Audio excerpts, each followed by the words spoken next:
je vais prendre volontairement une vue d'économiste, hein, ce qui n'est pas de banquier. Ce qui me gêne dans le principe de la régulation des intermédiaires financiers, c'est la chose suivante. On a à l'actif, que ce soit des banques ou des assureurs, des besoins qui sont des besoins de plus en plus longs et de plus en plus risqués. Je viens de le dire, le climat, évidemment, renforce cela.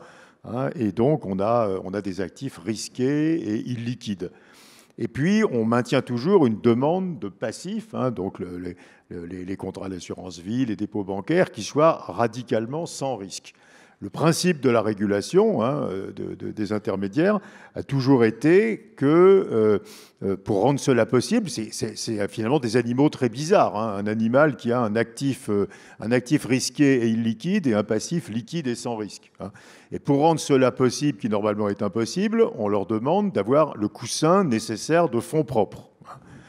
Et ce coussin nécessaire de fonds propres, au cours du temps, il augmente de façon régulière parce que, à nouveau, la perception du risque s'accroît. Chaque crise amène d'ailleurs l'identification de risques nouveaux, ce qui est parfaitement normal. Et puis le climat va être à nouveau une raison, je l'ai dit, d'ajouter à cette quantité de risques. Et ce modèle, je pense, est une impasse, hein, parce que ce modèle a deux bizarreries. Et pour cela, je pense qu'il compte une impasse. La bizarrerie numéro 1, et on reviendra, comme je connais d'avance les questions, j'y reviendrai dans la troisième question d'Emmanuel. Ce truc est entièrement préparé, vous voyez, il n'y a absolument aucune spontanéité d'aucune sorte. Mais d'abord, le risque économique est porté... Fais pas le malin, fais pas le malin. Le risque économique, tu vas inventer une question du coup, le risque économique est porté uniquement par les actionnaires des intermédiaires financiers, hein, les gens qui ont apporté de l'épargne en actions aux intermédiaires financiers. Ce qui est totalement déraisonnable. Je veux dire, c'est une concentration du risque économique sur une toute petite population d'investisseurs, ce qui est complètement anormal en termes de répartition des risques. Et puis surtout, ça fabrique une intermédiation qui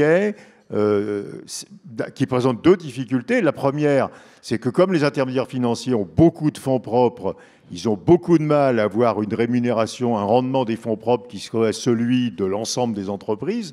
Si vous prenez l'ensemble de la zone euro, le ROE moyen des banques, les bonnes années est de 5 à 6%, alors que le ROE moyen de l'ensemble des entreprises cotées est de 12 à 13%. Donc un épargnant ne va pas naturellement apporter son épargne en action à une banque, hein, il va l'apporter à une entreprise d'un autre secteur. Donc difficulté pour lever des fonds propres. Et puis, supposons que quand même les banques arrivent à avoir cette rentabilité exigée de ces fonds propres très élevés, et c'est ce que disait Emmanuel à l'instant, le coût d'intermédiation va être extrêmement élevé puisqu'il faudra rémunérer à 13-14% des fonds propres extrêmement élevés.